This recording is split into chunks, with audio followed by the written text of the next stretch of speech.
Olá, 29 de janeiro de 2014, no Nesp Notícias de hoje, a gente conversa com o jornalista Franklin Martins. Entre os assuntos, a TV pública no Brasil. E tem mais. Câmara de Vereadores retoma atividades na segunda-feira. Sala sensorial da APAI permite que pacientes experimentem sensações.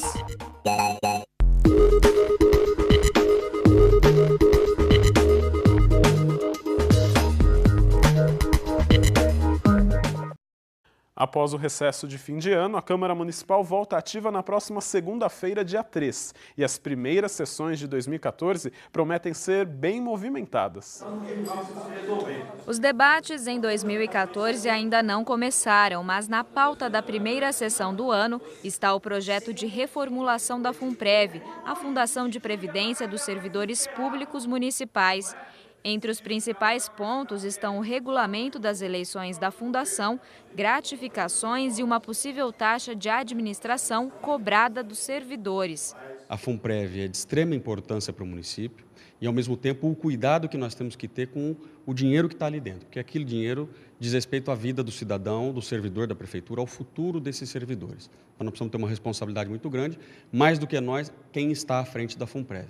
Por isso que eu digo, as mudanças que têm que ser feitas lá, têm que ser mudanças que efetivamente vão blindar os trabalhos da FUNPREV, sem que haja aí uma solução de continuidade ao serviço. Então, eu acredito que nós tenhamos que ter um pouco de cuidado, não acredito que a gente possa, de repente, finalizar a discussão em uma sessão só. Há uma série de emendas colocadas nesse projeto que vão ter que ser exaustivamente discutidas, devido à importância de reestruturar a FUNPREV. A FUNPREV foi criada num momento onde tinha 20 milhões de reais dentro do caixa e hoje ela tem mais de 400 milhões de reais, ou seja, é quase um orçamento de Bauru. A maioria das cidades do estado não tem um orçamento como esse e nós precisamos ter uma série de instrumentos de controle para que nenhum problema ocorra num dinheiro grande como esse e que é relativo ao pagamento da aposentadoria dos servidores. Outro projeto importante para o município que ficou para ser votado neste ano é a renegociação da dívida da Coab. É preciso discutir de forma aberta, ter a coragem de discutir, mas mais do que ter a coragem de discutir, é a coragem de resolver o problema. Problema grande, são milhões de reais, que se não forem resolvidos agora, nós corremos o risco de ter, inclusive, o dinheiro do caixa da prefeitura sequestrado em cima desse processo judicial que já se arrasta há muitos anos. O importante é que a gente cele de uma vez toda, não fique colocando essa dívida debaixo do tapete, e sim que esse prefeito que está no momento, o Rodrigo, possa pagar aquilo que for acertado, e dos próximos 26 anos, que é o tempo da dívida, cada prefeito que entrar sabe muito bem que ele primeiro vai ter que pagar essa dívida para depois começar a executar qualquer outro tipo de projeto. Depois de um ano caótico para a saúde pública em Bauru, o tema deve voltar ao plenário. Dessa vez, os vereadores devem discutir a proposta da Prefeitura de assumir a administração dos hospitais públicos. Nós sempre defendemos aqui dentro da instituição que a Prefeitura tem que assumir essas instituições, quer seja ela o Hospital de Base, Maternidade Santa Isabel, Emanuel de Abreu, porque nós que estamos morando aqui no município, nós sabemos muito bem quais são as nossas necessidades. Lá de cima tem que vir dinheiro. Como a gente vai gastar o dinheiro, somos nós que vamos decidir aqui junto com os munícipes. Além dessas discussões de maior repercussão, a Câmara ainda deve votar o regimento interno da Casa. Nós já convocamos uma reunião, uma sessão extraordinária para o dia 19, numa quarta-feira, a partir das 9 horas da manhã, onde nós vamos discutir todo o nosso regimento interno, aprovar ou rejeitar algumas emendas que já foram propostas por uma comissão de estudo que foi criada do município na gestão passada. Então, dia 19 agora, nós já vamos votar toda a reformulação do novo regimento interno da Casa. E em um ano com Copa do Mundo, eleições presidenciais e jogos abertos aqui na cidade, será necessário manter o foco para que esses eventos não prejudiquem o funcionamento da Câmara. Nós sabemos da responsabilidade que cada vereador tem, que a própria Câmara Municipal tem uma responsabilidade grande disso. Eu acho que esses eventos não vão atrapalhar o trabalho e o andamento dessa Câmara, mesmo porque as comissões se reúnem na terça-feira e as sessões são de segunda-feira. Então os vereadores sabem da responsabilidade e todos os eventos, seja eles festivo ou político, não pode alterar o andamento da Câmara e acredito que essa alteração não será feita. Do Legislativo para o Executivo, o prefeito Rodrigo Agostinho definiu algumas ações prioritárias para tentar resolver o problema da falta de água em Bauru. Além do Poço Zona Norte, que está em obras, outros 5 devem ser perfurados até o fim deste ano. Além disso, está prevista a construção de 6 reservatórios em 5 bairros diferentes. Outras prioridades da prefeitura até o fim de 2014 são o início do plano de setorização do abastecimento de água e a contratação do projeto da estação de tratamento do córrego Água Parada. Em relação ao Poço Roosevelt 3, que apresentou problemas na bomba, a previsão do DAI é que o equipamento esteja funcionando normalmente até o fim do dia de hoje. Veja agora como fica o tempo. As informações são do IPMET e do CPTEC. Estado de São Paulo com céu claro, sem nuvens e sem previsão de chuva. O tempo deve ficar assim até o fim desta semana. Em Bauru, a umidade do ar está em 30%. A velocidade dos ventos é de 8 km por hora. A temperatura mais alta hoje foi de 32 graus. A máxima amanhã deve alcançar 34 graus em Bauru, Agudos e Piratininga. A Secretaria Municipal de Saúde confirmou hoje o primeiro caso de leishmaniose de 2014 em Bauru. A doença foi diagnosticada em uma criança de 1 ano de idade, moradora do Parque Jaraguá. Foram confirmados também outros 2 casos contraídos ainda em 2013. Um homem de 32 anos, morador do núcleo Índia Vanuiri, e outra criança também de 1 ano, moradora do Parque Jaraguá. Os 3 pacientes estão em tratamento nos hospitais da rede pública. Com esses casos, Bauru teve em 2013 um total de 26 casos de leishmaniose, com 1 morte. Logo depois do intervalo, uma entrevista com o jornalista Franklin Martins. E ainda hoje, você vai conhecer a sala sensorial da APAE. A gente volta já já.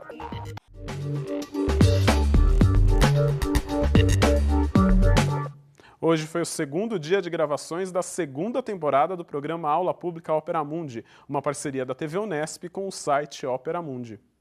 É preciso regular. A primeira aula do dia foi com o jornalista e cientista político Franklin Martins, que falou sobre a regulação dos meios de comunicação.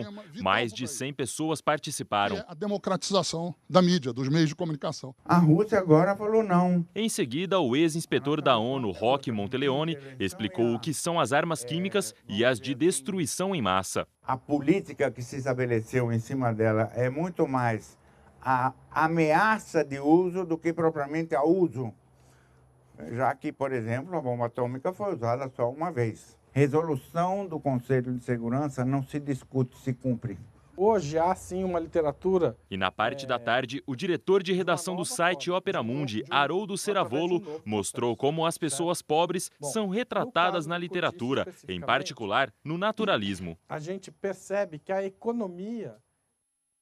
A gente vai conversar agora com o jornalista e ex-ministro-chefe da Secretaria de Comunicação Social, Franklin Martins.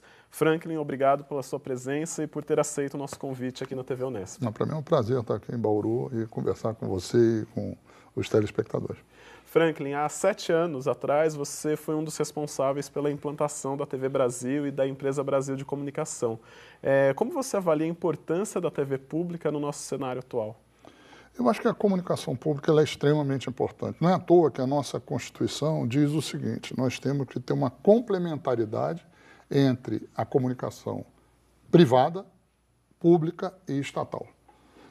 No Brasil, no entanto, nós tivemos um modelo que praticamente você só tinha comunicação privada, não tinha comunicação nem pública nem estatal praticamente.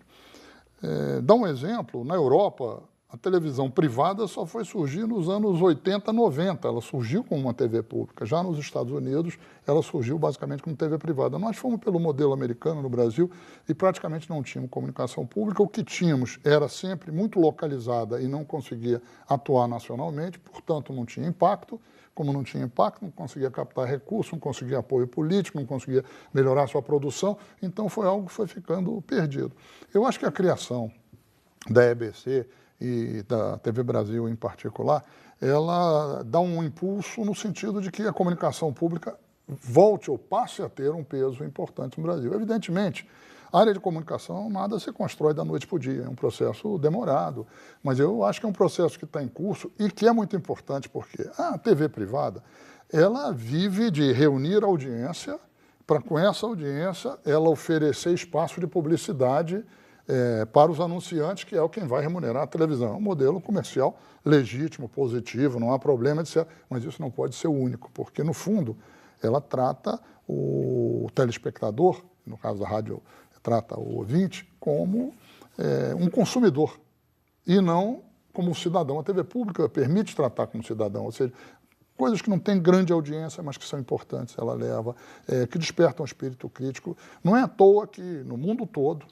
muito mais na Europa, mas também nos Estados Unidos, existem redes de comunicação pública que têm importante papel do ponto de vista da comunicação, justamente porque vão além de uma TV digestiva, digamos assim, uma TV que se embrulha e manda, de uma coisa que só prende ao dia. Não, coloca a reflexão, ou seja, ela lida com o cidadão e não com o consumidor. Isso é muito importante. E eu acho que a TV Brasil e, de um modo geral, as televisões que estão se aglutinando na rede que ela forma, estão indo nesse bom caminho. Franklin, e nesse cenário, qual a importância da programação local dentro de uma rede nacional? Isso eu acho da maior importância. É o seguinte, eu sempre digo que a criação das redes nacionais de televisão, das televisões nacionais, foi muito importante para a afirmação de uma identidade nacional. Eu não subestimo isso. Mas, ao mesmo tempo, se pagou um preço muito alto. Foi a asfixia das culturas locais. Se você pega as grandes TVs no Brasil, elas falam basicamente Rio, São Paulo e, olha lá, Brasília. O resto, e São Paulo, Brasília é capital. É uma coisa... Isso é um preço muito alto, porque se nós não damos espaço, se as culturas locais se asfixiam, quer dizer, nós perdemos grande parte da nossa diversidade, da nossa riqueza. Então, eu acho que a produção local é fundamental e é algo que a Constituição estabelece. Tem que ter cotas de produção local e isso nunca foi regulado na nossa legislação. Isso está lá na Constituição. Então, eu acho muito importante. Aqui parece que vocês estão com 2 horas de programação local. Eu acho isso muito positivo, mas precisa ser mais. E eu acho que chegar a algo como 4 horas de produção local dentro de uma boa rede, 4, 5 horas, você forma algo que você lida com a realidade local, você estimula a produção cultural local, você estimula o jornalismo local, o entretenimento, tudo isso, você traz essa contribuição e, ao mesmo tempo, você funde isso com a contribuição nacional. É fundamental. Eu acho que televisão que não tem uma produção local forte, e isso as TVs comerciais não têm, no máximo elas têm o noticiário, uma ou outra coisinha ali, etc. Isso faz o quê? Asfixia a cultura local e a expressão da vida pública local também. Franklin, hoje você esteve aqui em Bauru, conversou com estudantes, com professores lá no Bosque da Unesp sobre regulação da mídia. Eu gostaria de saber, as redes sociais, a internet, essa convergência, pode ajudar nessa regulação da mídia? Pode ajudar a deixar a mídia um pouco mais abrangente e não tão fechada em pequenos grupos? Olha, o importante é o seguinte, nós estamos assistindo a um processo de multiplicação das oportunidades. A internet é isso. Eu diria até que na imprensa escrita, a internet hoje em dia já compete quase em pé de igualdade com os jornais e as revistas tradicionais da velha mídia em papel, ou seja, é uma coisa muito fragmentada, caótica, tumultuada, às vezes agressiva, às vezes passa do ponto, mas os jornais também às vezes são agressivos, também passam do ponto, isso não é uma novidade e é algo específico da internet. Mas essa ebulição, essa fermentação, hoje em dia é algo que atinge a sociedade e permite às pessoas se informarem não apenas por jornal. Eu vi uma pesquisa outro dia, muito mais pessoas se informam na internet hoje em dia do que em jornais e revistas, já, no Brasil. Entende? Então, eu acho que isso já vem ocorrendo. No entanto, na questão da radiodifusão, ou seja, rádio e televisão, a rádio e televisão só existem, não é porque um sujeito disse, eu vou botar uma rádio e uma televisão no ar e ponto. Não, ele precisa conseguir uma frequência no espectro eletromagnético e isso quem dá é o Estado. É uma concessão do serviço público. O espectro é público, né? Público. E essa concessão do serviço público é dada para você e não para mim, ou para mim e não para você. Por quê? Qual é o critério? Isso não está claro. Geralmente é dado para aqueles que têm a força para chegar na maçaneta da porta e chegar lá. Quer dizer, então, é necessário regras muito claras para o Estado, mas é necessário regras muito claras que quem recebe a concessão não pode fazer o que quer e bem entende. Ele tem que cumprir determinadas obrigações de pluralidade, de não estimular a discriminação, o racismo, de ser capaz de promover a cultura local, como está na Constituição, de promover a cultura nacional. Não pode estar na mão de político, porque senão ele manipula aquele órgão para atender os seus interesses. tem que haver equilíbrio, uma série de... Isso em todos os países democráticos do mundo existem essas obrigações. E onde não existe, o único que não tem essa obrigação tão clara é os Estados Unidos, eles têm uma outra regulação, que é econômica. Quem é dono? Ninguém pode ser dono de rádio, televisão e jornal no mesmo estado, na mesma região, na mesma cidade, porque isso que concentra e favorece a manipulação. Então, em todos os lugares existem limites justamente nessa questão da regulação. E aquilo que é uma concessão precisa, não é perguntar ao governo, eu tenho que publicar isso, quero publicar, posso ou não posso, não tem nada. Ela tem que cumprir determinadas obrigações e tem que ter mecanismos da sociedade para que, se ela não cumprir, ela seja advertida ou seja punida e venha cumprir. Tem que entender uma coisa, é uma concessão pública. Isso não é censura. Isso não é censura. Isso existe na Inglaterra, na França, na Itália, na Alemanha, na Holanda, na Argentina, no Equador. Isso existe em qualquer lugar do mundo, entende? Existe liberdade de imprensa, existe regulação, porque são obrigações que um concessionário público tem que... Eu vou te dar um exemplo. Um concessionário de transporte coletivo numa cidade, ônibus, ou uma companhia de aviação, são concessões. Ela tem obrigações a cumprir, ela tem que cumprir determinados horários, os ônibus têm que ter determinadas características, ela não pode entupir o ônibus de gente. Não estou dizendo que não façam isso, mas quando fazem, estão transgredindo uma obrigação. Eles têm que cumprir obrigações. Ou energia elétrica, gás, água, esgoto também são concessões, tem que cumprir. Então, no mundo todo, isso é encarado de uma forma madura e com a compreensão que o mais importante é que a sociedade tenha acesso ao maior número de vozes. No Brasil, porque não temos isso, nós temos a mídia talvez mais concentrada do mundo, onde não existe, até agora, a oportunidade do florescimento de outras vozes, que é algo que a internet está começando a acabar com isso, está começando a contrabalançar essa tendência. Mas é necessário um impulso do Estado, porque concessão pública, o Estado tem que ter palavra também. Franklin, muito obrigado pela sua entrevista aqui no Nesp Notícias.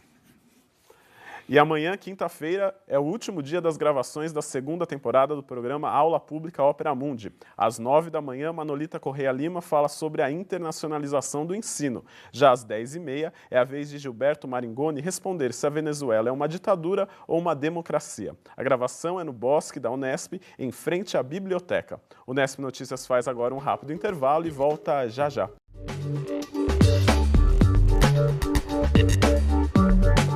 Termina sábado o período de inscrições para o curso pré-vestibular 1º de maio, que oferece aulas de graça. Neste ano, o processo seletivo será realizado em uma única fase, com prova de múltipla escolha.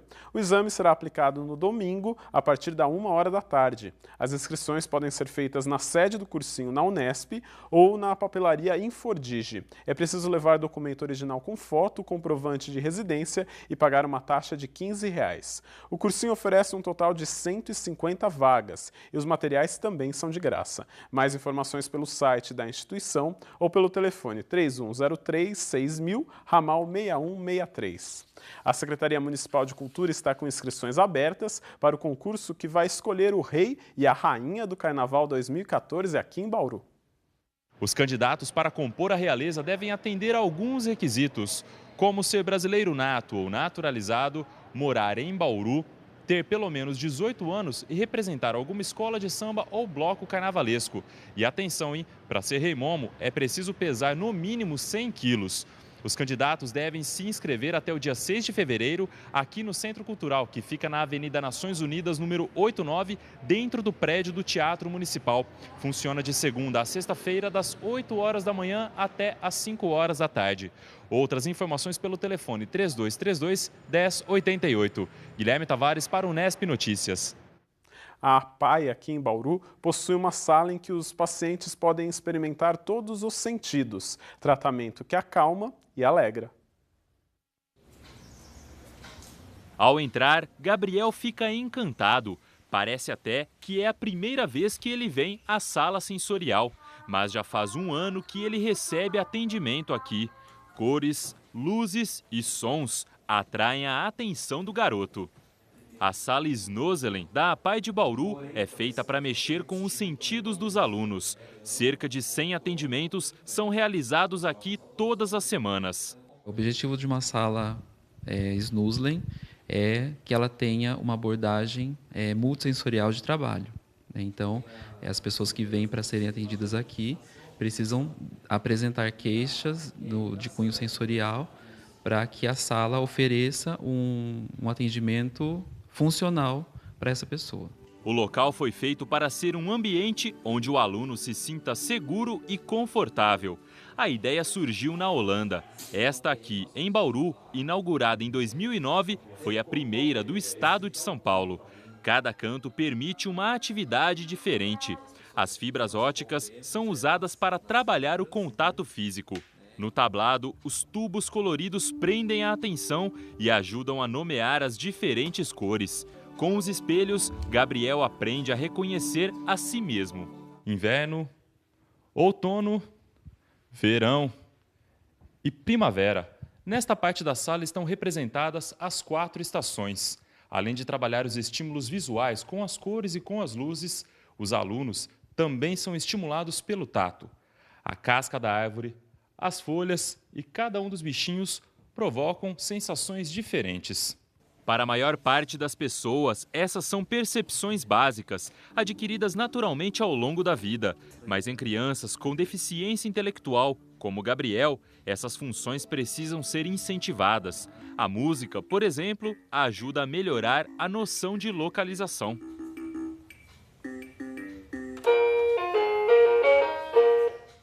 O trabalho dá resultados e traz benefícios diretos no dia a dia da criança. A ideia sempre é de beneficiar um momento prazeroso e que ele mantenha habilidades que ele apresente. E se ele não apresenta, nós vamos melhorar isso, nós vamos desenvolver isso, né? E se por algum motivo de comprometimento maior, né, em nível cerebral mesmo, ele não tiver nem a predisposição, da mesma forma nós vamos fazer o trabalho sensorial, multissensorial, para que ele venha aí melhorar as suas funções. O objetivo maior é que ele se sinta bem, né, por ser um ambiente aconchegante, prazeroso, né, que ele se sinta bem aqui e que ele saia relaxado e ao mesmo tempo estimulado. Tratamento que acalma e que também alegra. A cada visita na sala, dá para ver no sorriso que o aluno sai daqui melhor do que entrou. O Nesp Notícias termina agora. Amanhã, Larissa Rossetto está de volta. Muito obrigado a todos pela companhia nesse último mês e até a próxima. O Nesp Notícias volta amanhã às 5h30 da tarde. Tchau!